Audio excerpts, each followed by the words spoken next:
প্রিয় দর্শক, আসসালামু আলাইকুম। আজকে আমি আপনাদের সঙ্গে একটি অত্যন্ত গুরুত্বপূর্ণ মর্মান্তিক বিষয় নিয়ে কথা বলতে এসেছি।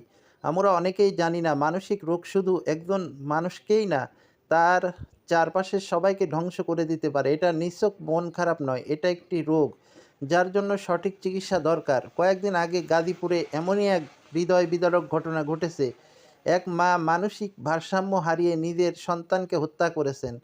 ভাবা যায় এই মা কোনো পিশাচ ছিলেন না। তিনি ছিলেন অসুস্থ। কিন্তু দুঃখের বিষয় হলো তিনি সময়মতো চিকিৎসা পাননি। আমাদের সমাজে এখনও মানসিক রোগ নিয়ে প্রচুর ভুল ধারণা আছে।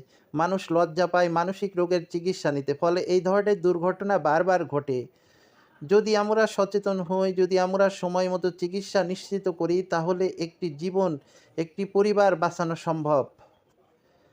আপনার চারপাশে যদি কেউ অতিরিক্ত চিন্তায়, হতাশায়, ঘুমের সমস্যা, হঠাৎ রাগ বা অস্বাভাবিক আচরণে ভোগে, তাকে এড়িয়ে যাবেন না। তার পাশে দাঁড়ান। তাকে মনোরোগ বিশেষজ্ঞের কাছে নিয়ে যান। একটা ছোট্ট সচেতনতাই হয়তো আগামীকাল একজন শিশুর জীবন বাঁচিয়ে দিতে পারে।